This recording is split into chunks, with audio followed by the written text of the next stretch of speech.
mute our other phone.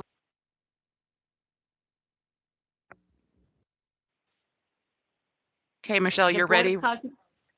Yeah.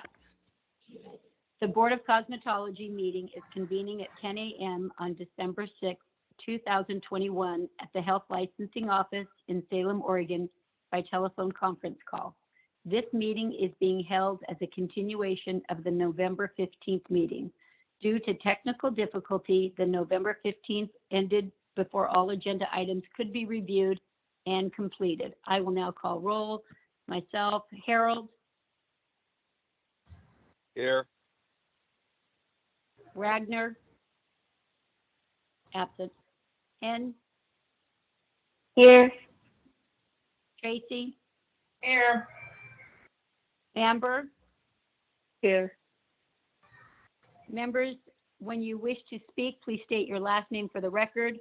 For the record, public members calling into the public phone line are asked to email April Fleming at april.fleming@dhsoha.state.or.us and provide your first and last names.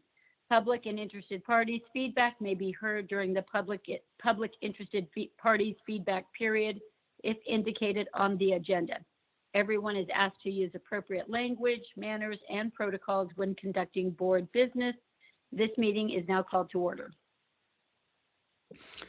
Good job, Michelle. All right, first item is approval of the agenda.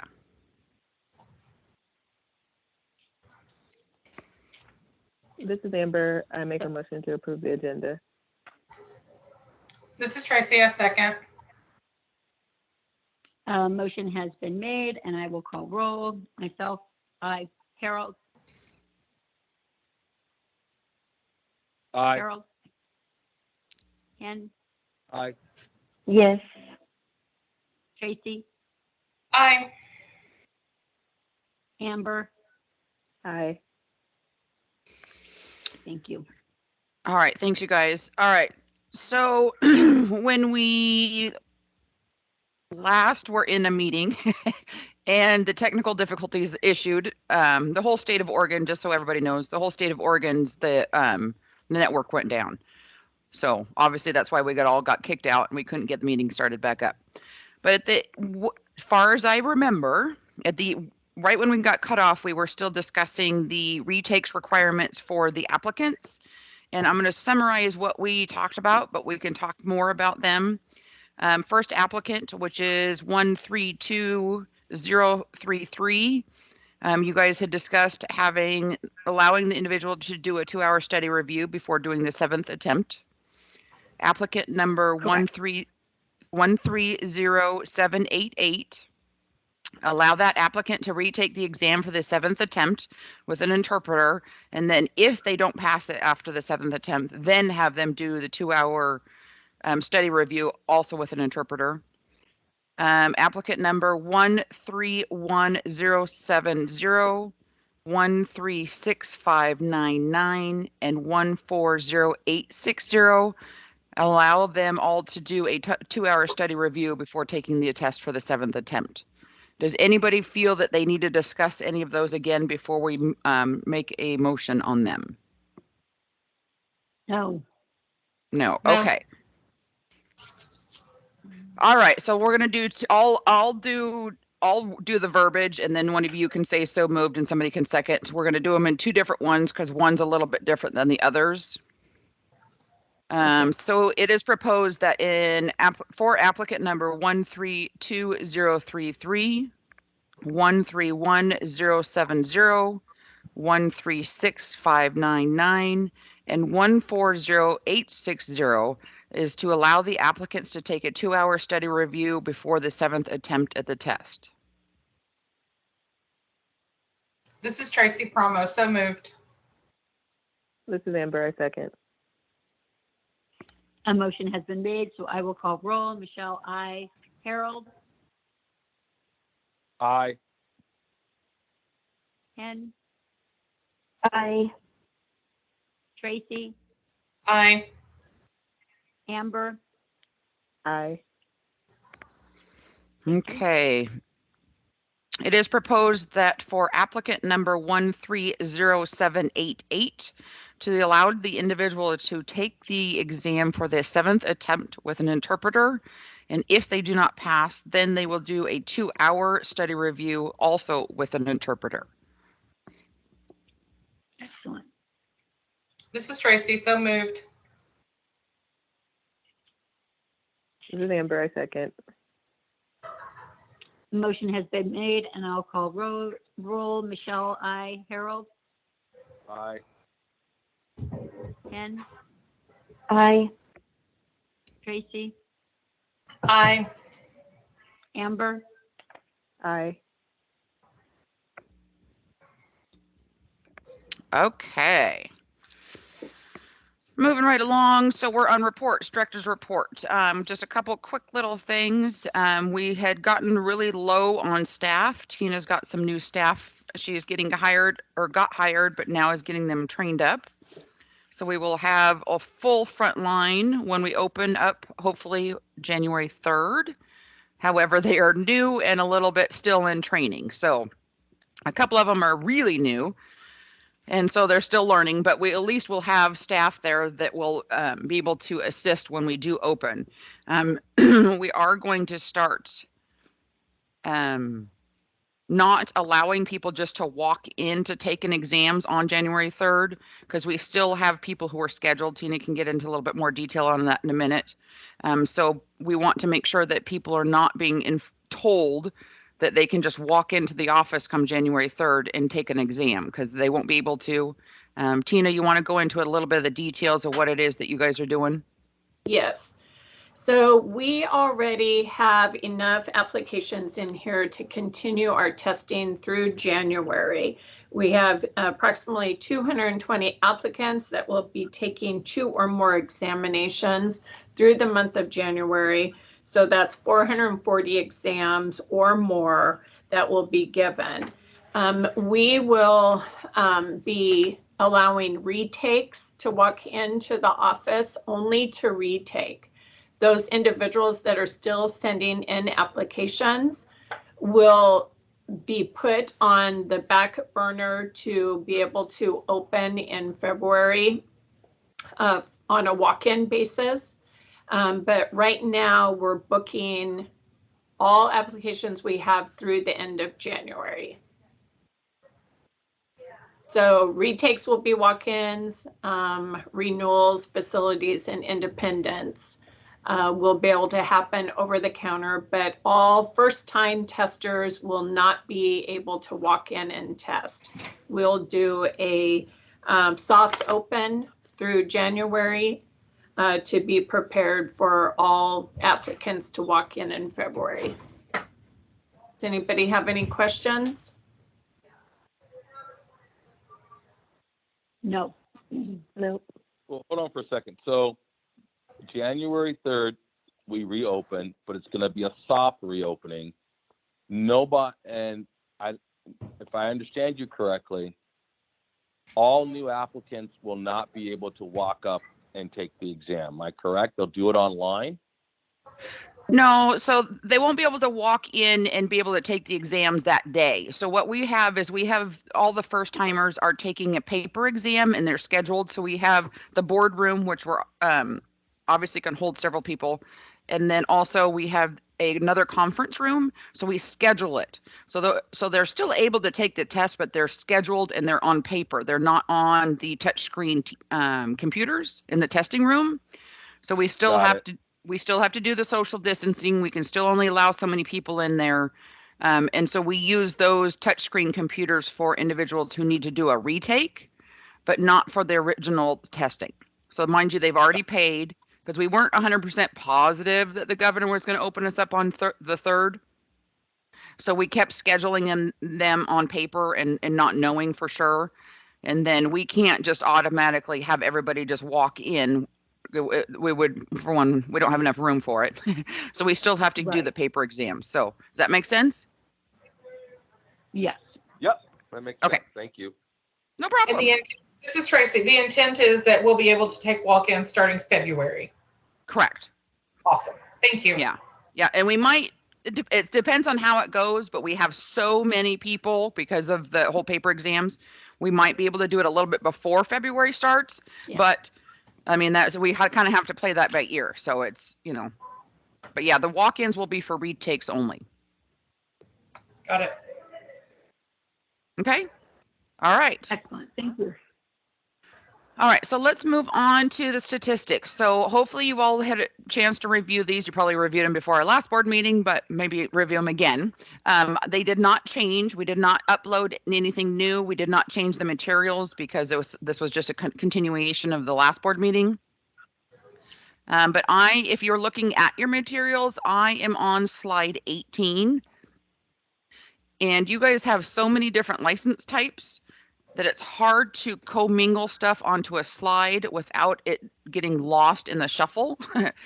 So there's a lot of slides here and you may not necessarily need them all. And if you don't feel that you guys need to see all of these, then let us know. We can take some of them out for the next board meeting. If you do want to see them all, that's totally fine too. But the first one is licenses issued for barbers. Again, it's broken out by quarter. Again, this is licenses issued, so this would be new licenses issued. And the next slide shows the exact same quarters, the information, but for estheticians. The next slide is for hair design, and then nail technology, and then natural hair care. So as long as those are all individual slides that you want to continue seeing, we will continue adding, making sure that they're in the materials. The next slide shows, again, licenses issued, but this one's for the facilities. So broken out by quarter. And then after that is the licenses issued, but for independent contractors. And then the next slide is licenses issued for freelance authorizations. And then, so there's a lot of slides that are just kind of repetitive, but the next slide is licenses renewed, again, broken out by quarter. This is for barbers. And then it shows the difference between, so blue is if they renewed paper, which means through snail mail, or the orangish color, that's if they renewed online.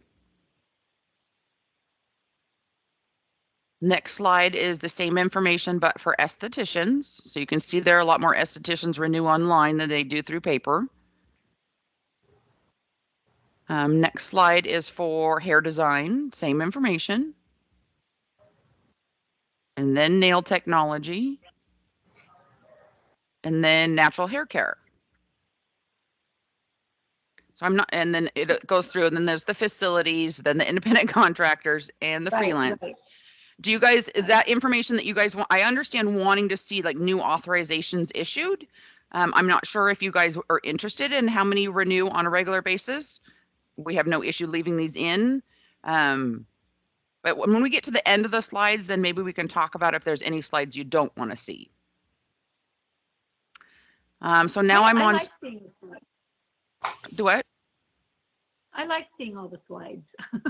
Oh yeah, no, that's totally fine. We just thought there's a lot of them, so sometimes it's a little bit overwhelming. But it's hard to try and mix like all your practitioner certificates into like one slide, because then it's so, because right. You have so many different fields of practice that that just makes it like too busy.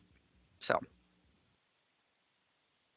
I'm on slide 34. So this is licenses by age and gender. So this is all licenses. We didn't want to do this again by every single license type. Right. But it's good. It's a very female dominated profession, cosmetology as a whole. And the reason it says female, male, and then other is because you do not have to designate. If you choose to not designate, you do not have to. We do not make you. And then slide 35, this is a trend. So we do out trends to show like this is active licenses on average by quarter. So the first one is the barber. And so you can see back in Q1 of fiscal year 2020, which would have been July, August, and September of 2019. There was 3,102, and barber is steadily and has been, this has been going on for years, but barbering is slowly declining and down. So quarter two of fiscal year 22, there's 2,894. Do we This know is why Tracy. that's happening? I'm sorry. This is That's Coach. okay. Go ahead, Harold. I'm sorry. Do we know why that's happening? That downward trend for barbers? That would be, I personally don't know. That would be more like your professions would know. I don't know, Tracy, if you guys know, but That's what I was going to ask is, I know that, a few years ago, barbering was such a hot trend. Like there was a lot of interest. We were getting a lot of interest in the school. And then we have seen it kind of decline even on our side. But I was wondering, is that cyclical? Do we see it like just kind of ebb and flow up and down? Or was that kind of the height of it when it was up in 2019-20? This is Sylvie. If you look at even longer period of time, the barbering has steadily gone down. It's the thing is you have to truly want to be a barber, and having a barber license doesn't allow you to do as many things as if you had the hair design license. So a lot of males will get the hair design license because then they can do chemicals and all that kind of stuff, which a barber license obviously cannot.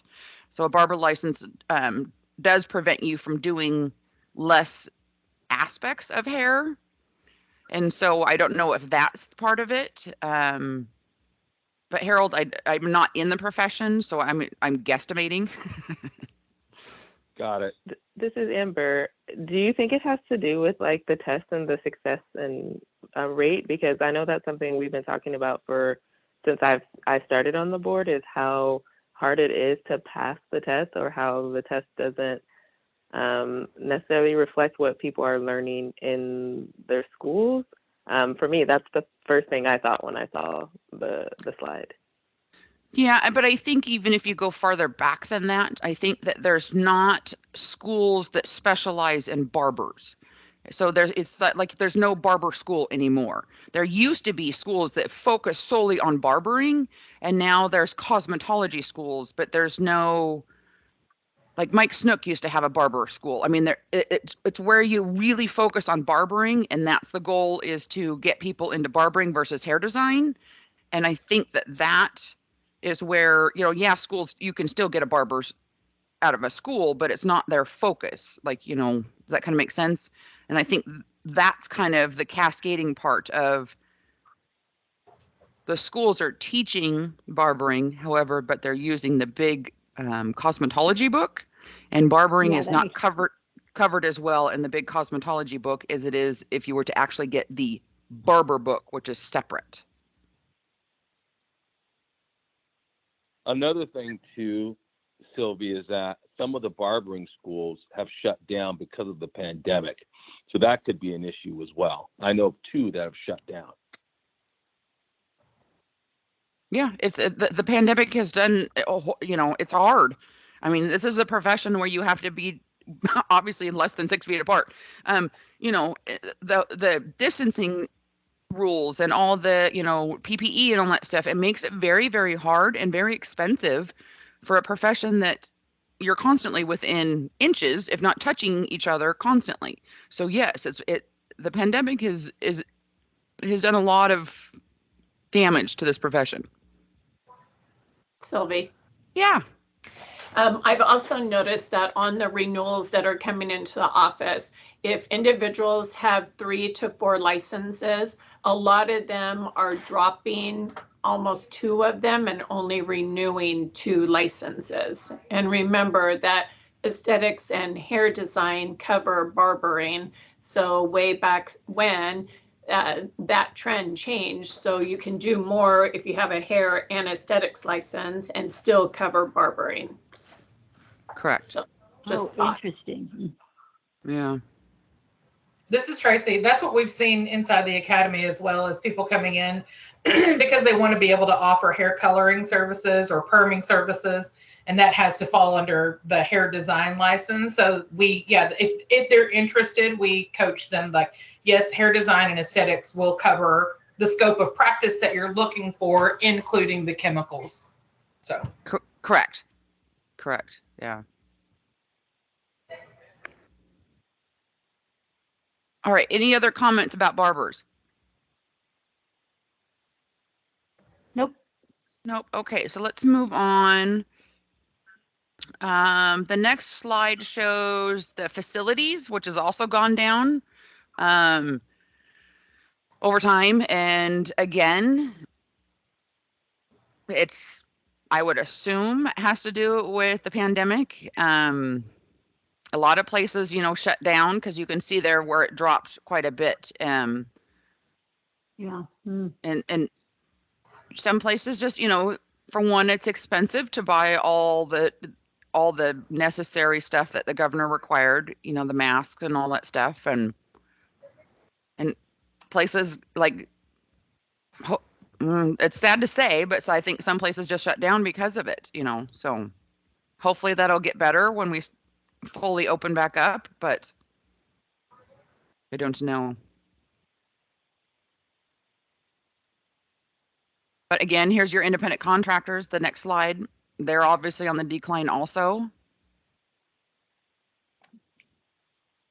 This is Tracy. That's surprising to me because I've heard so many people from salons that have closed going into like a solo suite or something along those lines. I was surprised to see that going down. Mm-hmm. Well, and if you go into, like, if you're by yourself and you go into like a solo, are you talking about like a solo salon or like working from home or something? Yeah, like the suites where they're, you know, in a room by themselves because it's easier to practice all the social distancing and stuff when you have your own space by yourself. Right, right. This is Michelle. With COVID, though, everything went down. Spring Right. went downhill, so Right. this doesn't surprise me.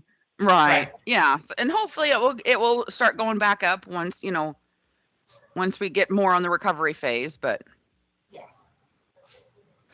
So I'm on the esthetician slide. Like over time, that one looks pretty consistent. I mean, it's gone up and down kind of thing, but hair design, there's another one that's gone down. Again, we can only assume it's due to COVID. So here's an interesting one. So I'm on slide 40. So this is the freelance authorization, and that one actually has gone up.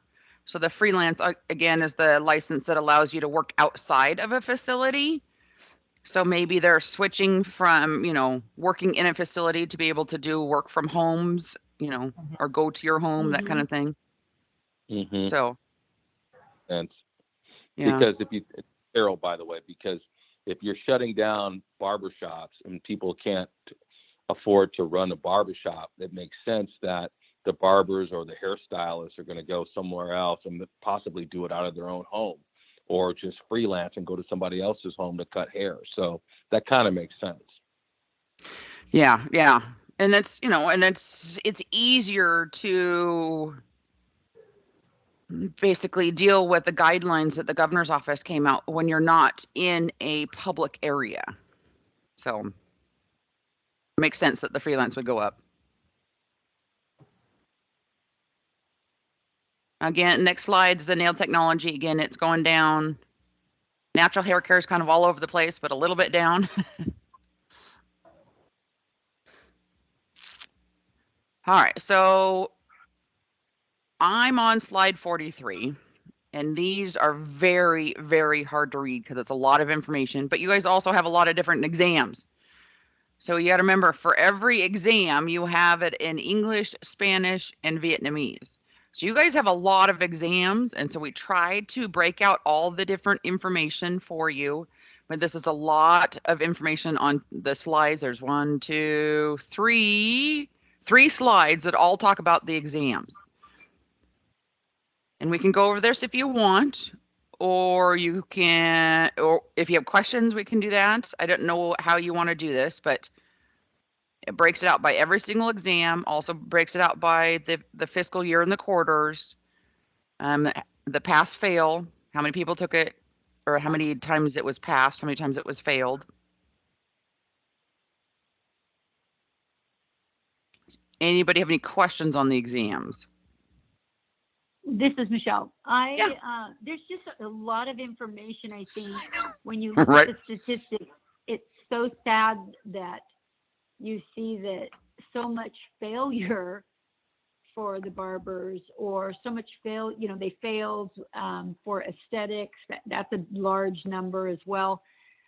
And I'm wondering if we should just start thinking about, because having a school now, when they come through an aesthetics program, there's so much on makeup, so much on waxing, so much on facials.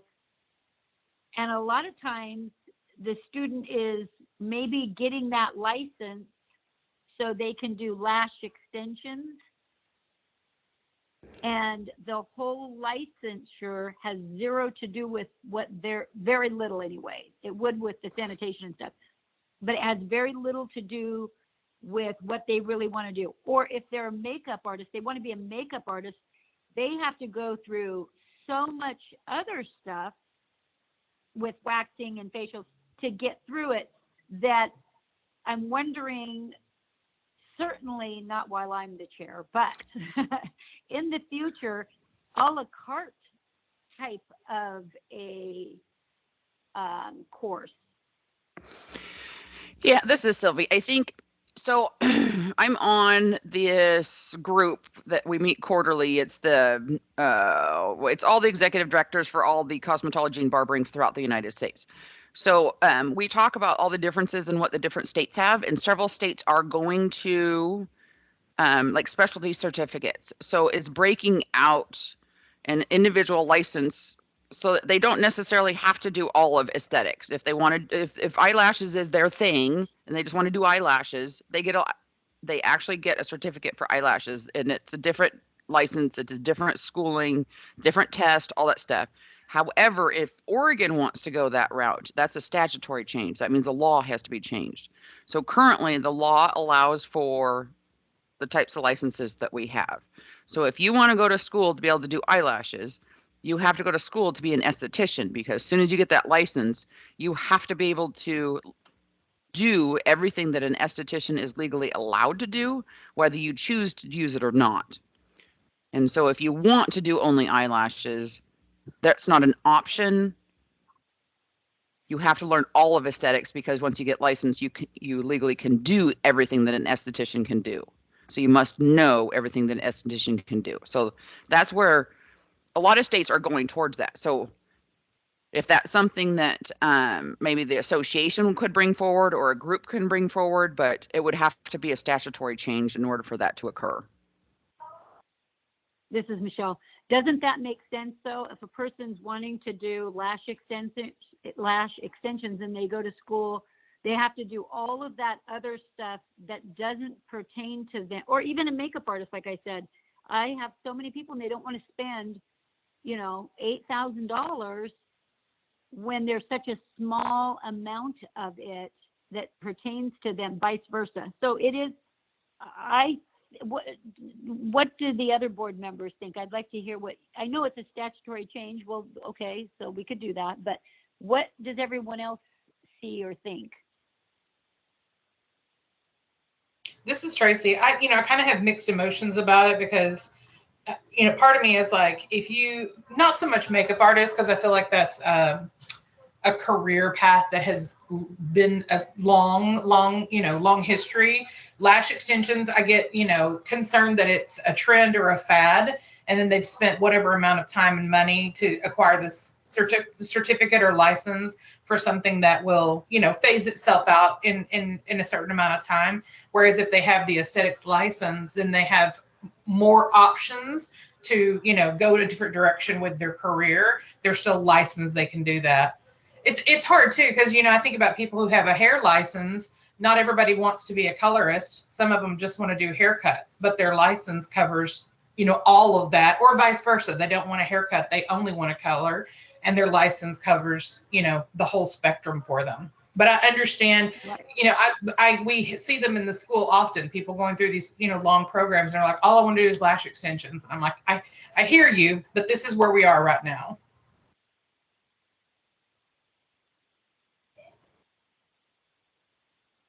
Well, food for thought. Okay, continuing on. Okay, so let's get back to, all right, so I'm on slide 46. So this is the financials. So this is where, so Sammy has done the rules and had the rules hearing. We did get a few public comments. I think about less than 50 comments, which is actually hardly any compared to how many licensees you guys have. Of course, nobody wants the fees to go up. Nobody wants to pay more, obviously. But there's a reason that we have to raise the fees. So if you look at your financials, you can see that right there that the Board of Cosmetology as a whole is in the over $1 million in the hole. And so thus the reason the need for the fee increase. And the fee increase goes effect January 1. So at 12:01 a.m. on January 1st, the fees change. So anybody renewing online at 12:01 a.m. on January 1st will have to pay the new rate.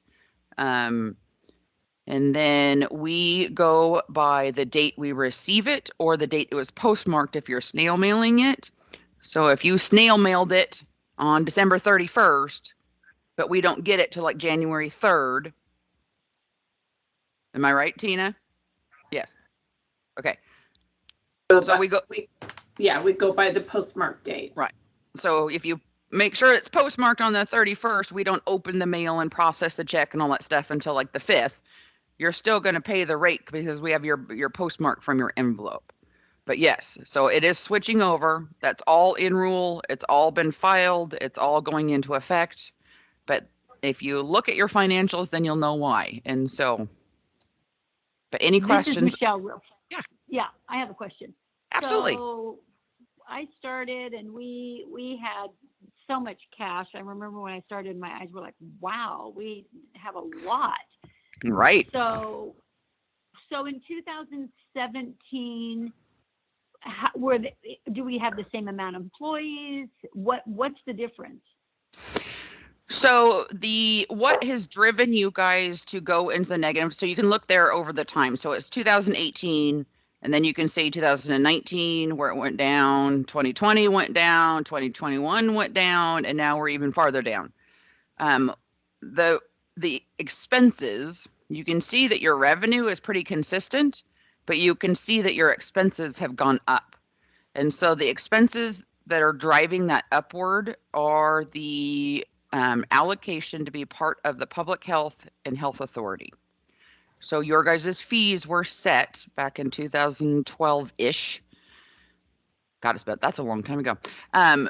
But we were independent then. So we were an independent agency and the fees were set based on that. And then we got transitioned into the Oregon Health Authority. We were originally in the director's office, and then they moved us to public health. And then once we were in public health, I do believe for about a year and a half, is when they started fully incorporating us into public health, and that's where the assessment started coming in. So that's how you can see from when you went from 2018 to 2019, that huge drop. So you went from 1.2 down to 655. That's where those expenses went up, which is part of the allocation to be part of the public health under health authority. This is Tracy. Was this like when they decided to do this, was there any analysis on the increase of expenditures that was going to happen? Like how exactly was it not thought about beforehand that these expenditures were going to be so huge considering our revenue has been consistent throughout this entire time? And how do they expect us to get out of that? Because these changes, these increases are not that much. Do they actually anticipate that being something that's going to, level the playing field? So, long story. Okay. It was 2013, I do believe, was just when Representative Greenlick chose to move us underneath the health authority. His goal and his desire was that we could then focus on boards and the aspect of board meetings and running boards and rules and that kind of stuff, and to not have to deal with things like payroll and HR and IT. Because when we were independent, we had to deal with all that stuff because we were our own individual agency. So the goal is that we would stay as we were, and that they, meaning health authority, the Oregon Health Authority, would take over those shared services. And we wouldn't have to deal with them anymore. So that was what his ultimate goal was, because he also knew that we were going to continue to grow. Representative Greenlick has passed away, so he cannot defend himself nor say, here's what my goal was and here's how I wanted it. So obviously he's not around to do that. But when he did move us over, we were in the health authority and we were under the director's office. So his intent was to leave us independent and to report directly to the director's office. Well, and over time, that changed, and that's where we then got moved into public health, which is, public health is under the director's office, but another layer down. And then we got moved even another layer down within to the public health. So there's changes that occurred after that I think were not really truly thought about when the original plan was put in place. And so that's where the differences have occurred.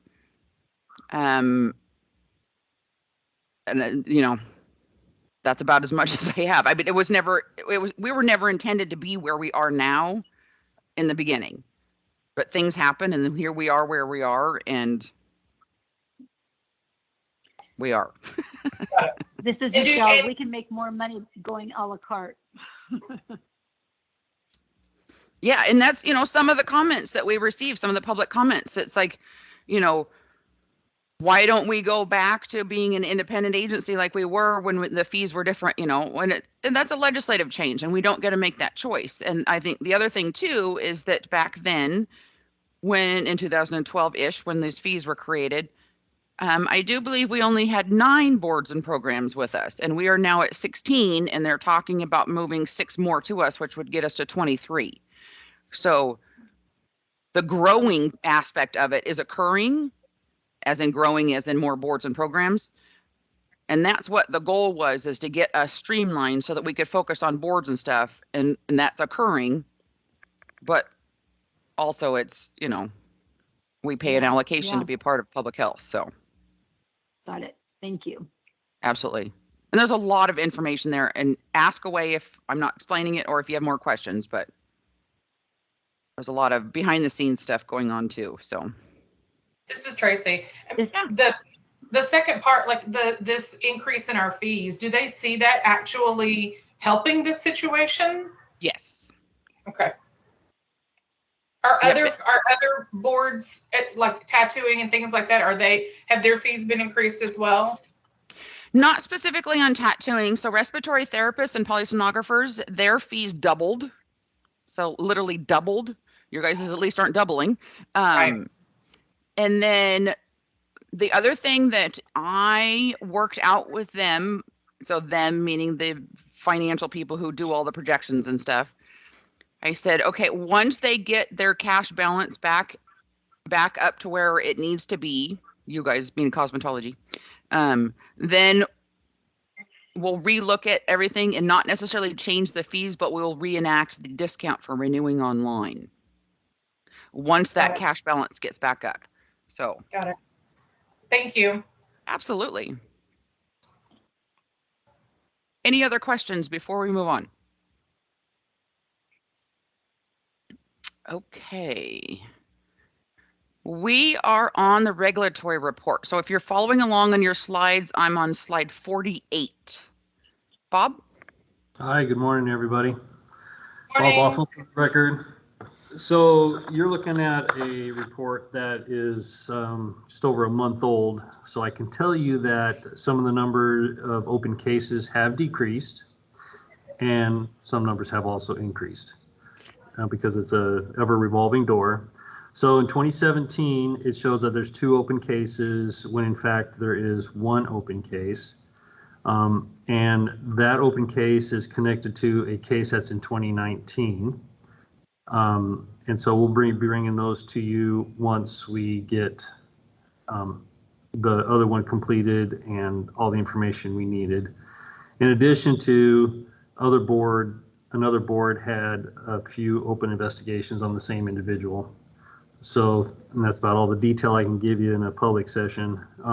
But rest assured, they are going down and they are going back up, the number of cases that we get, unfortunately. So 2019, there are actually only 5 cases open. And in 2021, approximately 147 still open and currently 29, with a total of about 186. Any questions, concerns? Nope, you did great. This is Amber. I do have Yes. something. Yes. On the slide, it says 2023. Is that a typo or is that like projecting out? That is, we're into that biennium now. Oh, okay. Yeah, this is Sylvie. So just so everybody understands, I see, every 2 the years. state Okay. government uses a different calendar, I think, than everybody else in the world does. So our bienniums go from July 1 of an odd year through June 30th of an odd year. So it's when it says 2023, so that's July 1 of 21 through June 30th of 23. It gets confusing. Gotcha. Yes, sorry. Thank you. Oh, No, it's all good. yeah. And this Like I is said, we have our own like little weird calendar. And some of the 21 cases, you can see on the other complaint by type, the very top line, COVID complaints. So those are also incorporated in that 147 number. And a lot of those, the COVID type complaints, I would say the vast majority are, I walked by a shop or I went into a beauty salon or a barber shop and somebody was not wearing a mask. So we open a complaint. We take a number on every complaint we get, and we look into each and every one. Even though it's a snapshot in time, we do send an inspector out and have them go in and take a look. And we were, back in 2020, given education, talking to folks about making sure they wear their mask, making sure they do the safety and sanitation, but now we're writing citations. Perfect. Now I'm Thank done. you, Bob. You're welcome.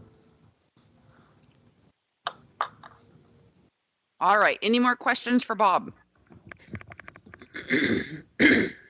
All right, Sammy, you want to give an update on the rules and what's going on? Yes, so this is Sammy for the record. The first joint committee of the advisory or the aesthetics, advanced aesthetics board and the Board of Cosmetology / aesthetics was August 23rd. That was really a fact-finding meeting to find out where all of the RAC members kind of were lying in terms of device and how they felt. And what we landed on was one, there was a lot of legislative history we needed to obtain, a lot of legal advice we needed to obtain, but the biggest one was can an esthetician use devices that an advanced esthetician can also use, but use it just to the epidermis? And so that meaning, is there crossover devices that can land in both fields of practice? That was kind of the biggest question of the day. And it really angled around microneedling. So that was the first meeting. Any questions about that meeting? And it was really fact-finding, seeing where everybody was at, the lay of the land, how people, it was training, how to read laws, how to understand rules, kind of the process that we take, which is very much a learning process. And just kind of pulling apart everything that we are intending to do over the course of the next, I think, another additional 6 months. I don't know for sure. And then the next meeting we didn't hold until November 10th. And what we did is when Heather looked at everything, we're pretty confident that there are crossover devices that could be used in both camps. So what we did is we gave them some guideposts to use in determining where things fit. Not necessarily determining, but just to give them some guidance. And it was like, where does the definition fit within each scope of practice? Is it capable of doing non-ablative aesthetics? So it would be in advanced aesthetics. Is it a mechanical or electrical device? So it would be in, so just kind of giving them those guideposts so we could reference them back when there was contention or difference of opinions. And then also, Hold on, I got a lot of paper. A lot of paper, people. Where's my other piece? Anyway, oh, here it is. Yes, and then some questions. So to go along with the guidepost, some questions that they could answer. So what's clearly in a COD device? Are there any that we can just move aside that they're advanced aesthetics? And so one of those would be lasers, obvious. Intense pulse light, obvious. Are there other ones that we could also move? That was a little more difficult when we're looking at this. The biggest areas were definitely microneedling and radio frequency. There was kind of divided. So they created a list and we went through what they thought would be a regular device for cosmetology, what would be one for advanced aesthetics, and then where the crossover devices would be. And those crossover devices landed in, hold on, microneedling, radio frequency, some conversation about ultrasound, but very little, and then some cavitation. So what we're going to look at now is when Joanna Tucker Davis did rules back in 2017, 2018, we actually did a nano needling rule. And then all the FDA stuff came out with the skin pin, and we're like, go back. So we're going to rebrush that off, look at that, and kind of see. We haven't even started crafting language yet, so that's where we're at. And I'm going to be actually doing some outreach with kind of where we're at in the process, how people are collaborating, and where we're hoping to go. And hopefully this meeting kind of parse things out where we can actually start getting some rules on paper. Does anyone have any questions? This is Tracy. So in the meantime, we're just continuing to go with, if you have your aesthetics license, you can continue doing the services that you've always done. No one's going to be cited anything until there's like clarity about all of this. Well, what we put communication out shortly after the June 23rd date when the law went into effect, basically saying there's clear devices that you can use now in House Bill 2970. I'm losing. What are they? Like high frequency, those things. Right. Use them, but you need to use them in a safe manner. And that the HLO is going, and there's these other devices, say microneedling, that we don't know about, that the boards have to collaborate about. So you need to, if you're using them, you need to use them safely. And HLO is going to use their discretion to determine, is there incompetence, is there negligence as we go forward. So it's really putting the onus back on the practitioner to know that they're doing it safely. And if they're not, we still have the authority to take, action if that's happening. So it's not the best answer, but it's the answer that we have today. Right. Thank you. Yeah. Any other questions? And I'm available. You can call me, email me, and I can help if you need to. Like Mary calls and says, I need help with this person. So she's, transfers people to me. Just transfer them over. I'll take their calls. Hey, Sammy, this is Tracy again. I tried to phone in for that last meeting and I couldn't hear anything. Like I couldn't hear anything at all. Who should I reach out to if that's the situation? Like I could hear people on the phone, but I couldn't hear any dialogue happening. So who should I reach out to if that's the case, if that happens again? April, or you can reach out to me. I'll get my email. Awesome. The whole time Thank you.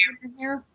I mean, I was on for maybe, 10 minutes and I could hear people breathing and that kind of stuff, but I couldn't hear any actual dialogue. And I was like, I don't know if they're waiting on something to happen or what, but eventually I was just like, okay, I'm gone. So I didn't know who to reach out to. Was it the first this last one, November 10th, I guess? Was that the last one? That was the last one. That shouldn't have happened. Yeah. Well, I'll make sure email me and then I can Thank you. I can figure out what's going on. Thank you. I'm not good at the electronic stuff, but I'm willing to figure it out. Love it. Thank you.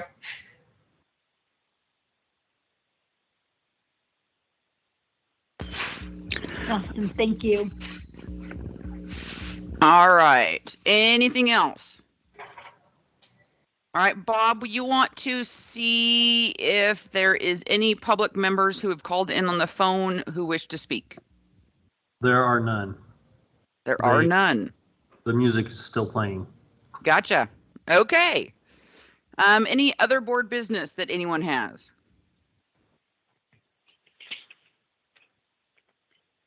This is Tracy. So I just want to, one more time, like Sammy said, we're looking at probably another 6 months before we have some answers about the language. I'm Is that thinking correct? 6 months so we have a rule, a permanent Got rule. it. Got it. My Thank you. hope is January, February, we kind of get past holidays, we can really ramp it up and get something, I want to say a proposal to both boards, hopefully in March, but it's kind of a lot of work. And then really your board is supposed to meet separately, but you know, there's some things we can do finagling wise so I have lots of things up in my mind, plans, but I got to see if they come to fruition or not. So, Right. Thank you. but I'll keep everyone very updated on what's going on.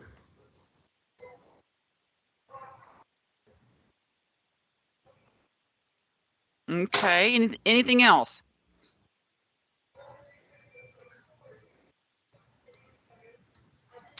All right, Michelle, you have your script to adjourn. All right, the Board of Cosmetology meeting is adjourned at 10:55 a.m. Thank you, everyone. Thank you. everybody. Thank you, everyone. Happy holidays. holidays. Thank you. Happy Have a holidays. good week. Happy Bye. holidays. Yep, Merry Christmas.